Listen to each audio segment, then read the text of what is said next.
नमस्कार दोस्तों, welcome to action study point. मैं हूं सौरभ शुक्ला। दोस्तों, इस वीडियो में आपके लिए बहुत ही इंपॉर्टेंट टॉपिक दोस्तों लेकर आए हैं, जो कि है पंचायती राज व्यवस्था। दोस्तों, आपकी जो ऑफिशियल सिलेबस है उसमें पंचायती राज व्यवस्था स्पष्ट रूप से लिखा हुआ है। और दोस्तों, हमने इस पर दोस्तों जो है एक आपको वीडियो भी दिया था विस्तार से, लेकिन इस वीडियो में हम MCQ के फॉर्म में जो है लगभग 50 प्रश्न डिस्कस करने वाले हैं। और दोस्तों, हमें उम्मीद है कि इसके बाद जो है आपका पंचायती राज से एक भी प्रश्न जो है मिस नहीं होगा। अगर आपको दोस्तों ये वीडियो पसंद आता है तो उसका पार्ट 2 भी लेकर आएंगे, जिसमें 50 प्रश्न और रहेंगे। तो यानी कि सब मिलाकर आपको पंचायती राज से 100 प्रश्न मिल जाएंगे, जिससे कि पंचायती राज से बनने वाले सारे प्रश्न आपके कवर हो जाएंगे। दोस्तों, हम प्रयास करेंगे इस पंचायती राज के बाद आपको जो है हमारा जो एक इंपॉर्टेंट टॉपिक होता है सामुदायिक विकास कार्यक्रम, जो कि आपकी ऑफिशियल सिलेबस में है। सामुदायिक विकास कार्यक्रम का वीडियो आपको दिया जाएगा। इसके अलावा पंचवर्षीय योजनाएं, तो पंचवर्षीय योजना से भी आपको वीडियो दिया जाएगा। इसके अलावा जो भारत में कृषि है, कृषि से भी आपको वीडियो दी जाएगी। अगर आप चाहते हैं कि सब वीडियो मिले तो कमेंट करके ज़रूर बताइएगा। आइए आज का वीडियो शुरू करते हैं। देखिए, इसकी जो PDF है आपको टेलीग्राम से मिल जाएगी। इस वीडियो की PDF आपको टेलीग्राम से मिल जाएगी। आपको टेलीग्राम पर जाना है और सर्च करना है डायरेक्शन स्टडी पॉइंट। आराम से आपको जो है PDF वहाँ से मिल जाएगी। तो देखिए, हमारा पहला प्रश्न क्या है। देखिए, वीडियो में आप करना क्या है कि 50 में से आपको कितने प्रश्न सही, आप इस वीडियो को जो है टेस्ट के फॉर्म में लीजिएगा कि 50 में से आप कितने प्रश्न सही कर पाते हैं, क्योंकि सब टॉपिक जो है आपका पढ़ा हुआ है, आपको सिर्फ यहाँ पर टेस्ट के तौर पर जो है देना है। तो देखिए, पहला प्रश्न क्या है। भारतीय संविधान के किस भाग में पंचायती राज से संबंधित प्रावधान है। तो काफ़ी इंपॉर्टेंट है। अब देखिए, यहाँ पर याद रखिए पंचायती राज में का जो प्रावधान है वह किस भाग में है, तो बहुत ही इंपॉर्टेंट है। और यहाँ पर आपका हो जाएगा भाग 9। सही आंसर क्या हो जाएगा। पंचायती राज का जो प्रावधान है वो भाग 9 में है। ऑप्शन नंबर डी करेक्ट हो जाएगा। देखिए, भाग 9 में अनुच्छेद 243 में, किसमें, भाग 9 में अनुच्छेद 243 क से लेकर ड़ तक जो है पंचायती राज व्यवस्था का वर्णन किया गया है। तो इससे बनने वाले सारे प्रश्न आपको यहाँ पर मिल जाएंगे। दूसरा प्रश्न है, भारतीय संविधान के किस भाग में नगर पालिकाओं से संबंधित प्रावधान है। तो आपको इसका आंसर देना है। तो देखिए, 4 का होगा नहीं न, देखिए सही आंसर क्या हो जाएगा। देखिए, भाग 9 में जो हमारा पंचायती राज का वर्णन है और 9 क में जो है इसमें नगर पालिकाओं का वर्णन है। तो दोनों याद रखिए, 9 में पंचायती राज और 9A या फिर 9 क में जो है नगर पालिकाओं का जो है वर्णन किया गया है हमारे संविधान में। तीसरा प्रश्न है, भारतीय संविधान के किस भाग में ग्राम पंचायतों की स्थापना की बात कही गई है। अब देखिए, यहाँ पर पंचायती राज की बात नहीं हो रही है, यहाँ पर बात हो रही है ग्राम पंचायतों की स्थापना। तो यहाँ पर एक बात आपको याद रखना, जो हमारे ग्राम पंचायतों की स्थापना की बात है वह अनुच्छेद 40 के अंतर्गत कही गई है। किस अनुच्छेद में कही गई है, अनुच्छेद 40 में।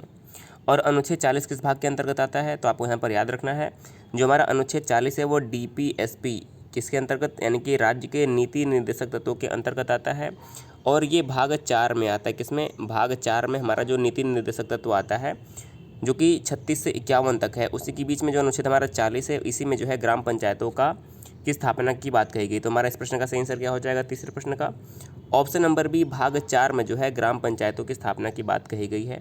अगर आपने बी चुना था तो आपका जवाब जो है करेक्ट हो जाएगा।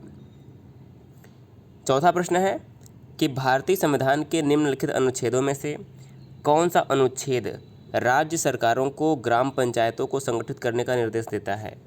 देखिए, प्रश्न वही है कि ग्राम पंचायतों का जो गठन है वो किस अनुच्छेद के अंतर्गत है। देखिए, पहले पूछा गया था भाग किस में है, तो भाग 4 में है। और अब बात करें कि अनुच्छेद किस में, तो मैंने अभी आपको बताया कि जो ग्राम पंचायतों का गठन है वह अनुच्छेद 40 में जो है इसका वर्णन किया गया है ग्राम पंचायतों के गठन का। तो आप दोनों बात याद रखिए, भाग 4 अनुच्छेद 40, राज्य के नीति निर्देशक तत्वों में जो है अनुच्छेद 40 में ग्राम पंचायतों के गठन का जो है वर्णन किया गया है। ये बात आपको यहाँ से याद रखनी है।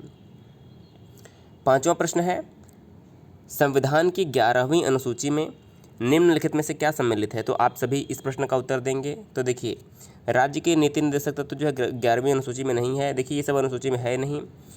जो अनुसूची की अगर हम बात करें 11वीं अनुसूची में, तो हमारा क्या हो जाएगा, पंचायतों का कार्यक्रम। क्या हो जाएगा, पंचायतों का कार्यक्रम। यानी कि सीधे तौर पर आप कहें तो अनुच्छेद, हमारी जो अनुसूची 11वीं है इसमें पंचायती राज व्यवस्था का ही वर्णन किया गया है। तो सही आंसर क्या हो जाएगा, ऑप्शन नंबर बी करेक्ट हो जाएगा। अगला प्रश्न है 6 नंबर प्रश्न, पंचायती राज प्रणाली किस पर आधारित है। सत्ता के केंद्रीकरण पर, बिल्कुल गलत। सत्ता के विकेंद्रीकरण पर, बिल्कुल सही। देखिए, जो पंचायती राज प्रणाली का आधार है वो है सत्ता का विकेंद्रीकरण, यानी कि सत्ता को ग्राम तक पहुंचाना ही जो है इसका उद्देश्य है, यानी कि सत्ता का विकेंद्रीकरण करना। सही आंसर क्या हो जाएगा, ऑप्शन नंबर बी यहाँ पर जो है करेक्ट हो जाएगा अगर आपने चुना है बी। 7वां प्रश्न है, पंचायती राज प्रदान करता है क्या, देखिए आपको 4 ऑप्शन दिए हैं, पंचायती राज क्या प्रदान करता है। पिछड़े क्षेत्रों का कृषि विकास गलत हो जाएगा। स्थानीय स्तर पर लोकतांत्रिक प्रशासन बिल्कुल सही है। जो पंचायती राज संस्था होती है यह स्थानीय स्तर पर जो है लोकतांत्रिक प्रशासन प्रदान करती है। क्या करती है? स्थानीय स्तर पर लोकतांत्रिक प्रशासन प्रदान करती है। इस प्रश्न का बी ऑप्शन जो है हमारा सही उत्तर हो जाएगा। 8वां प्रश्न देखिएगा, पंचायती राज का प्रधान लक्ष्य क्या है। देखिए बीपीएससी 1999 में पूछा गया प्रश्न है। तो पंचायती राज का प्रधान लक्ष्य क्या है? तो सही आंसर हो जाएगा ग्रामवासियों में शक्ति का विकेंद्रीकरण। आपको याद रखना है कि पंचायती राज का उद्देश्य ही है कि सत्ता का विकेंद्रीकरण, यानी कि जो लोकतांत्रिक शक्ति है इसको ग्राम तक पहुंचाना। तो सही आंसर क्या हो जाएगा? ग्रामवासियों में शक्ति का विकेंद्रीकरण जो है यहाँ पर हमारा ऑप्शन नंबर सी करेक्ट हो जाएगा, पंचायती राज का प्रधान लक्ष्य। 9वां प्रश्न देखिए सारे प्रश्न पूछे हुए हैं एग्जाम में किसी न किसी, तो ये यूपी पीसीएस में आया हुआ है कि पंचायती राज का मुख्य उद्देश्य क्या है। पंचायती राज का मुख्य उद्देश्य क्या है? कृषि उत्पादन को बढ़ाना नहीं, रोजगार सृजित करना ये भी नहीं होगा, जनता को राजनीतिक रूप से जागृत करना ये भी नहीं है। ऑप्शन नंबर डी देखिए, जनता को विकास मूलक प्रशासन में भागीदारी योग्य बनाना। सही आंसर क्या होगा? ऑप्शन नंबर डी, जनता को विकास मूलक प्रशासन में भागीदारी योग्य बनाना ही जो है पंचायती राज का मुख्य उद्देश्य है। तो इस प्रश्न का हमारा ऑप्शन नंबर डी करेक्ट हो जाएगा। अगला देखिए 10वां प्रश्न, 73वां सांविधिक संशोधन का संबंध किससे है। तो आप दो बात यहाँ से याद रखिए, 73वें संविधान संशोधन का जो संबंध है वो है पंचायती राज से, याद रखिएगा। 73वें का संबंध पंचायती राज से है और 74वें का संबंध जो है वो नगर पालिका से है। तो दोनों आप याद रखिएगा। तो सही आंसर क्या हो जाएगा? 73वां सांविधिक संशोधन का जो संबंध है वो है पंचायती राज से। सी ऑप्शन हमारा यहाँ पर जो है करेक्ट हो जाएगा। अगला देखिए 11वां प्रश्न, 73वां संविधान संशोधन किससे संबंधित है। देखिए बीपीएससी में आया हुआ प्रश्न है। तो अभी हमने देखा कि 73वां संविधान संशोधन किससे संबंधित है। तो सही आंसर हो जाएगा ऑप्शन नंबर सी, पंचायती राज प्रणाली से संबंधित है 73वां संविधान संशोधन। ऑप्शन नंबर यहाँ पर हमारा क्या हो जाएगा? सी करेक्ट हो जाएगा। और इसी के तहत जो है हमारे संविधान में 11वीं अनुसूची जोड़ी गई थी। 11वीं अनुसूची में जो है पंचायती राज व्यवस्था को जो है रखा गया था। 12वां प्रश्न है कि भारत में निम्नलिखित में से किसके अंतर्गत पंचायती राज प्रणाली की व्यवस्था की गई है। तो 4 ऑप्शन दिए हैं, तो बताना कि किसके अंतर्गत जो है पंचायती राज प्रणाली की व्यवस्था की गई है। पहला है मौलिक अधिकार, इसके अंतर्गत नहीं की गई है, गलत हो जाएगा। मौलिक कर्तव्य के अंतर्गत भी नहीं है, चुनाव आयोग अधिनियम के अंतर्गत भी नहीं है। सी ऑप्शन हमारा करेक्ट हो जाएगा, नीति निर्देशक सिद्धांत करेक्ट हो जाएगा, क्योंकि नीति निर्देशक तत्व सिद्धांत में जो अनुच्छेद 40 है इसमें जो है ग्राम पंचायतों के गठन का भी वर्णन किया गया है। तो जो ये है हमारा सी ऑप्शन यहाँ पर करेक्ट हो जाएगा। अगला प्रश्न है 13वां प्रश्न, किस संवैधानिक संशोधन द्वारा पंचायती राज संस्थाओं को संवैधानिक जो है दर्जा प्रदान किया गया। तो देखिए सही आंसर क्या हो जाएगा, किस संविधान संशोधन द्वारा पंचायती राज संस्थाओं को संवैधानिक दर्जा प्रदान किया गया। तो सही आंसर हो जाएगा, हमने अभी आपको बताया 73वें संविधान संशोधन द्वारा जो है पंचायती राज को संवैधानिक दर्जा मिला और 74वें संविधान संशोधन द्वारा जो है नगर पालिकाओं को जो है संवैधानिक दर्जा दिया गया था। तो ये दोनों बात आपको याद रखनी है, बार बार प्रश्न परीक्षा में पूछा गया है। अगला है 14वां प्रश्न, 73वें संविधान संशोधन द्वारा संविधान में कौन सी अनुसूची जोड़ी गई। तो 73वें संविधान संशोधन द्वारा कौन सी अनुसूची जोड़ी गई। तो मैंने अभी आपको बताया कि जो 73वां संविधान संशोधन था इसके अंतर्गत 11वीं अनुसूची जोड़ी गई जिसमें पंचायती राज का वर्णन है। 74वें संविधान संशोधन द्वारा जो है 12वीं अनुसूची जोड़ी गई जिसमें नगर पालिकाओं का वर्णन है। दोनों पॉइंट यहाँ से क्लियर हैं। अगला प्रश्न देखिएगा 15वां प्रश्न, 73वें संविधान संशोधन द्वारा 11वीं अनुसूची में पंचायती राज संस्थाओं को कितने कार्य सौंपे गए हैं। बहुत इंपॉर्टेंट प्रश्न है। तो 11वीं अनुसूची में जो पंचायती राज संस्थाएं हैं इन्हें जो है कितने विषय पर जो है अधिकार सौंपे गए हैं या कार्य सौंपे गए हैं, 18, 23, 25 या फिर 29। तो सही आंसर हमारा हो जाएगा यहाँ पर ऑप्शन नंबर डी, कुल 29 विषयों पर जो है कानून बनाने का अधिकार जो है पंचायती राज संस्थाओं को दिया गया है। तो सही आंसर क्या हो जाएगा, ऑप्शन नंबर डी 29 करेक्ट हो जाएगा। 16वां प्रश्न है, 73वें संविधान संशोधन के अनुसार पंचायती राज संस्थाओं में अध्यक्ष के कम से कम कितने पद पर महिलाओं के लिए आरक्षित किए गए हैं। तो पंचायती राज संस्थाओं में अध्यक्ष के कम से कम कितने पद पर महिलाओं के लिए आरक्षण किया गया है। तो सही आंसर देखिए ऑप्शन नंबर ए करेक्ट हो जाएगा, 1/3 पद जो है महिलाओं के लिए आरक्षित किए गए हैं किसमें, पंचायती राज संस्थाओं में। ये प्रश्न कई बार एग्जाम में आया हुआ है, तो आप याद रखिए 1/3 सीटों पर जो है महिलाओं का आरक्षण जो है यहाँ पर रखा गया है। अगला प्रश्न है 17वां प्रश्न, 73वें संविधान संशोधन के प्रावधानों को समाज के किस वर्ग को सत्ता हस्तांतरण की दृष्टि से ऐतिहासिक कदम माना जाता है? तो जो 73वां संविधान संशोधन है जिसमें हमारी पंचायती राज व्यवस्था है, ये इसके प्रावधानों को जो है किस वर्ग को जो है सत्ता हस्तांतरण की दृष्टि से ऐतिहासिक कदम माना जाता है? मध्यम वर्ग के लिए बिल्कुल नहीं, कृषक वर्ग के लिए नहीं, पुरुष वर्ग के लिए नहीं। ऑप्शन नंबर डी करेक्ट हो जाएगा। महिला वर्ग के लिए जो है यह ऐतिहासिक कदम माना जाता है, क्योंकि इसमें जो है 1/3 जो आरक्षण है महिलाओं को दिया गया है, ताकि जो है महिलाएं भी जो है लोकतांत्रिक जो है कार्यक्रम में भाग ले पाएँ ग्राम स्तर पर। अगला देखिए 18वां प्रश्न, 73वें संविधान संशोधन की विशेषता क्या नहीं है? देखिए, तो बताने की क्या विशेषता नहीं है 73वें संविधान संशोधन की। पहला है ग्राम सभा। ग्राम सभा विशेषता है क्योंकि त्रिस्तरीय पंचायती राज व्यवस्था में ग्राम जो है पहला स्तर होता है, ब्लॉक दूसरा स्तर होता है और जिला पंचायत तीसरा स्तर होता है। प्रत्यक्ष निर्वाचन होता है ग्राम पंचायत में, बिल्कुल सही है। पंचायती राज संस्थाओं को संवैधानिक दर्जा दिया गया 73वें संविधान संशोधन द्वारा, ये भी बिल्कुल सही है। महिलाओं के लिए 2/3 आरक्षण, ये गलत हो जाएगा। देखिए विशेषता क्या नहीं है, तो महिलाओं के लिए 2/3 का आरक्षण नहीं है, बल्कि कितना आरक्षण है महिलाओं के लिए 1/3 का आरक्षण, यानी कि 33% महिलाओं के लिए आरक्षण है, 2/3 आरक्षण नहीं है। तो इस प्रश्न का डी ऑप्शन हमारे यहाँ पर करेक्ट हो जाएगा। अगला प्रश्न है 19वां प्रश्न, 73वें संविधान संशोधन द्वारा पंचायती राज संस्थाओं के लिए किस तरह के चुनाव का प्रावधान किया गया है? तो पंचायती राज संस्थाओं के लिए किस तरह के चुनाव का प्रावधान किया गया है? तो सही आंसर हो जाएगा ऑप्शन नंबर ए, प्रत्यक्ष एवं गुप्त मतदान का जो है प्रावधान किया गया है पंचायती राज संस्थाओं के लिए। सही आंसर क्या होगा? ऑप्शन नंबर ए, प्रत्यक्ष एवं गुप्त मतदान। अगला प्रश्न है कि भारत के किसके चुनाव में आरक्षित स्थानों की चक्रानुक्रम से भरे जाने का प्रावधान किया गया है? तो देखिए, जो आरक्षित स्थानों की चक्रानुक्रम से भरे जाने का जो प्रावधान है वह पंचायती राज संस्थाओं के चुनाव में होता है। किसमें? पंचायती राज संस्थाओं के चुनाव में होता है। डी ऑप्शन हमारे यहाँ पर करेक्ट हो जाएगा। अगला प्रश्न देखिएगा 21वां प्रश्न, पंचायत के विघटन के उपरांत निम्नलिखित में से कौन सी समय अवधि नए चुनाव कराने हेतु सही है? यानी कि आपको बताना है कि यदि पंचायत का विघटन हो जाता है तो कितने समय के अंदर जो है चुनाव करवाना आवश्यक हो जाएगा? तो सही आंसर हो जाएगा ऑप्शन नंबर सी, 6 माह के अंदर जो है चुनाव करवाना आवश्यक हो जाता है यदि पंचायत विघटित हो जाती है। तो यहाँ पर सही आंसर क्या हो जाएगा? 6 माह जो है हमारे यहाँ पर करेक्ट आंसर हो जाएगा। देखिए यूपीपीसीएस 2015 में आया हुआ प्रश्न है। 22वां प्रश्न है कि पंचायती राज संस्थाओं के निर्वाचन के लिए उत्तरदायी कौन है? यानी कि पंचायती राज का चुनाव कौन करवाता है? केंद्रीय निर्वाचन आयोग गलत है, केंद्रीय संसद गलत है, राज्य विधानसभा गलत है। सही आंसर हो जाएगा राज्य निर्वाचन आयोग के द्वारा जो है पंचायती राज संस्थाओं का चुनाव होता है। सही आंसर क्या हो जाएगा? Option number B. अगला प्रश्न है 23वां प्रश्न, 73वें संविधान संशोधन के अनुसार पंचायती राज संस्था का कार्यकाल कितने वर्ष रखा गया है? तो 73वें संविधान संशोधन के अनुसार जो है पंचायती राज संस्थाओं का जो कार्यकाल है वो 5 वर्ष रखा गया है। सही आंसर क्या हो जाएगा? 5 वर्ष रखा गया है। तो डी ऑप्शन यहाँ पर हमारा सही उत्तर हो जाएगा। अगला देखिए 24वां प्रश्न, भारत के पंचायती राज के प्रबल समर्थक कौन थे? जो भारत में पंचायती राज संस्थाएं लागू हुई हैं इसके प्रबल समर्थक कौन थे?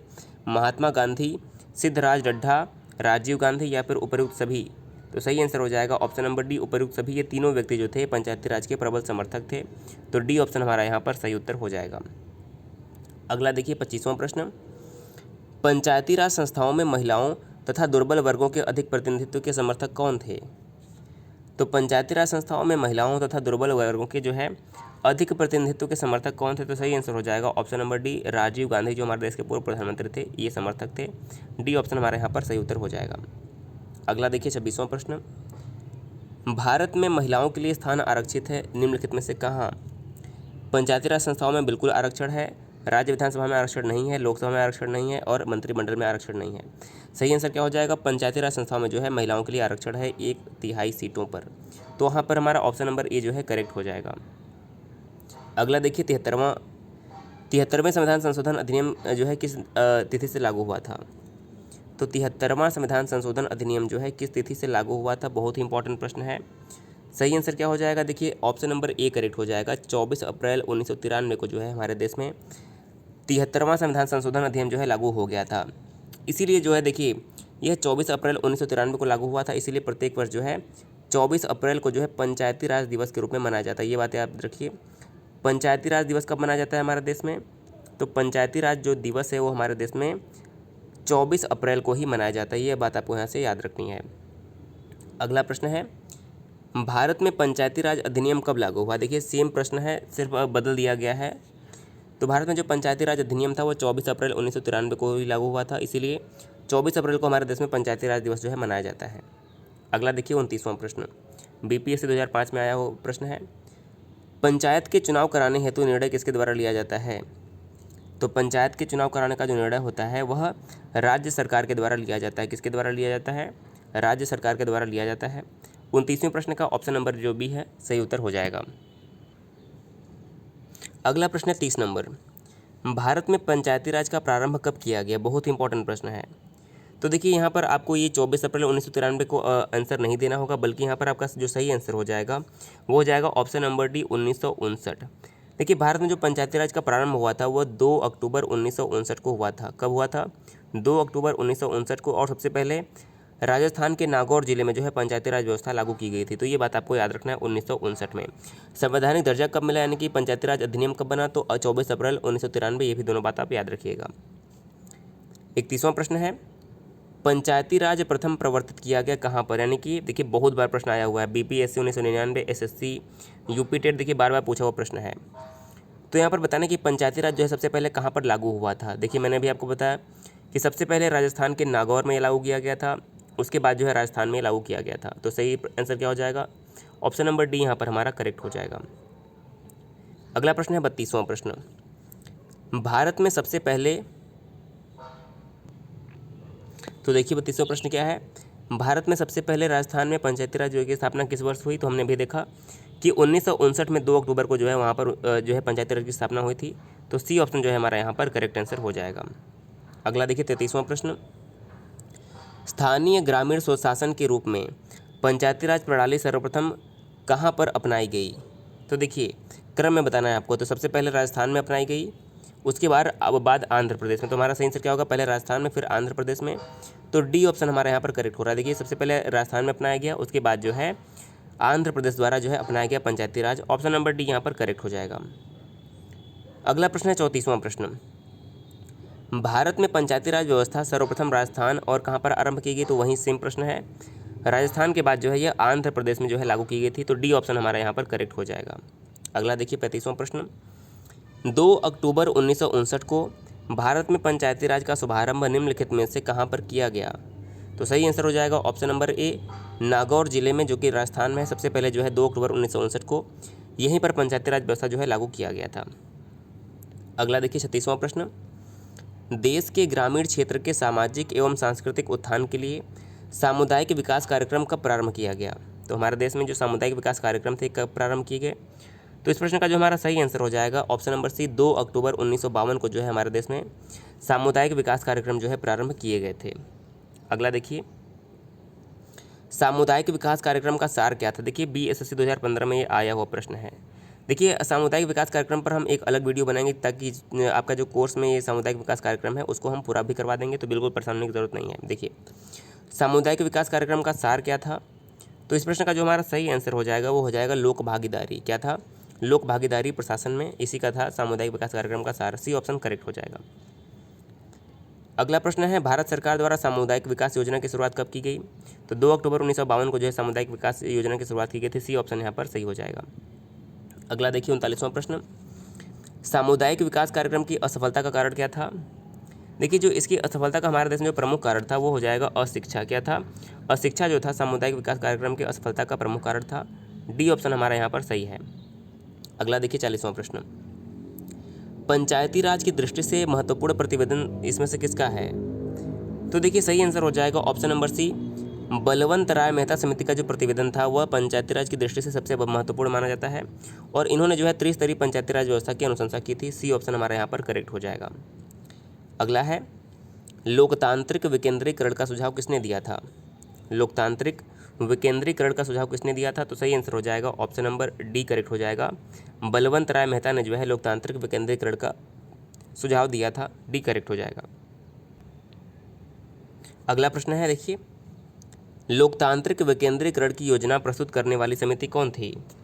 तो लोकतांत्रिक विकेंद्रीकरण की योजना जो प्रस्तुत करने वाली समिति थी उसका नाम क्या हो जाएगा? बलवंत राय मेहता कमेटी जो है हमारा यहाँ पर करेक्ट आंसर हो जाएगा। अगला देखिए, भारत में पंचायती राज की त्रिस्तरीय व्यवस्था का अनुमोदन किस समिति के द्वारा किया गया था?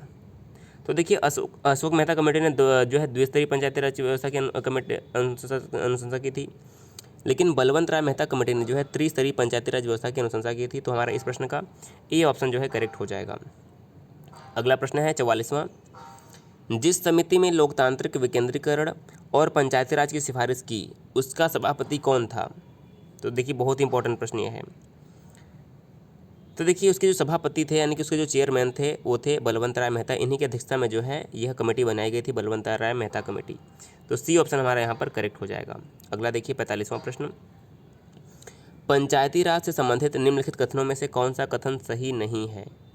तो हमें बताना है कि कौन सा कथन सही नहीं। पहला कि पंचायती राज व्यवस्था भारतीय ग्रामीण जीवन युगों में से एक अभिन्न अंग है, सही है। 73वां संविधान संशोधन 15 अगस्त 1993 से प्रभावी है, बिल्कुल गलत है। देखिए गलत आपको चुनना था, तो हमारा बी ऑप्शन जो है सही नहीं है। जो 73वां संविधान संशोधन हमारा था वह 24 अप्रैल कब लागू हुआ था? 24 अप्रैल 1993 को लागू हुआ था। ये बात आपको याद रखनी है, 24 अप्रैल 1993। अगला देखिए 46वां प्रश्न, बलवंत राय मेहता समिति प्रतिवेदन में पंचायती राज संस्थाओं को कितने स्तर पर करने का सुझाव दिया गया? तो बलवंत राय मेहता कमेटी ने जो है त्रिस्तरीय पंचायती राज व्यवस्था का जो है प्रतिवेदन किया था। ग्राम स्तर पर ग्राम पंचायत, ब्लॉक स्तर पर पंचायत समिति और जिला स्तर पर जो है जिला परिषद की उन्होंने जो है अनुशंसा की थी। अगला है, बलवंत राय मेहता समिति ने किसको अधिक शक्तिशाली बनाने का सुझाव दिया? तो बलवंत राय मेहता समिति ने जो है पंचायत समिति को जो है अधिक शक्तिशाली बनाने पर जो है जोर दिया था। सी ऑप्शन हमारा यहाँ पर करेक्ट हो जाएगा। अगला देखिए 48वां प्रश्न, पंचायती राज व्यवस्था में स्थानीय स्वशासन की व्यवस्था कैसी होती है? तो देखिए यहाँ पर आपको वही तीनों स्तर पूछे गए कि कौन कौन से 3 स्तर होते हैं आपके पंचायती राज व्यवस्था में। तो सही आंसर क्या हो जाएगा? ग्राम, ब्लॉक और जिला स्तर पर 3 स्तरीय संरचना। हमारा सही आंसर क्या हो जाएगा? ऑप्शन नंबर बी करेक्ट हो जाएगा। 49वां प्रश्न है, बलवंत राय समिति प्रतिवेदन के अनुसार महत्वपूर्ण संस्था क्या है? तो इन्होंने जो है पंचायत समिति को महत्वपूर्ण बताया था, क्योंकि जो पंचायत समिति होती है यह ग्राम पंचायत और जिला परिषद को जो है जोड़ने का कार्य करती है। तो सही आंसर क्या हो जाएगा? सी करेक्ट हो जाएगा। और आज का देखिए हमारा अंतिम प्रश्न क्या है? आज का हमारा अंतिम प्रश्न है कि निम्नलिखित में से कौन पंचायती राज संस्था नहीं है? तो पहचानना है कि निम्नलिखित में से कौन सी पंचायती राज संस्था नहीं है। तो सही आंसर हमारा क्या हो जाएगा? सही आंसर हो जाएगा देखिए जिला परिषद है, पंचायत समिति है, ग्राम पंचायत है, नगर परिषद जो है यह पंचायती राज संस्था का जो है हिस्सा नहीं है। तो ऑप्शन नंबर डी करेक्ट हो जाएगा। तो दोस्तों इस वीडियो में हमने कुल मिलाकर 50 प्रश्न देखे। अगर आपको ये वीडियो पसंद आया होगा तो इसका नेक्स्ट पार्ट भी लाएंगे, 50 प्रश्न उसमें रहेगा और सब मिलाकर जो है आपके 100 प्रश्न जो है हो जाएंगे। दोस्तों अभी आपको पंचवर्षीय योजनाओं पर वीडियो देना है, सामुदायिक विकास कार्यक्रम पर वीडियो देना है, कृषि एक आपका इंपॉर्टेंट टॉपिक है, यहाँ से भी आपको क्वेश्चन आएंगे। इसके अलावा जो जनसंख्या वाला टॉपिक है यहाँ से भी आपको जो है वीडियो दोस्तों दिए जाएंगे, ताकि आप जो है एग्जाम में अच्छा से अच्छा जो है स्कोर कर पाएँ। दोस्तों वीडियो पसंद आए तो जरूर शेयर कर दीजिएगा। वीडियो देखने के लिए बहुत बहुत धन्यवाद।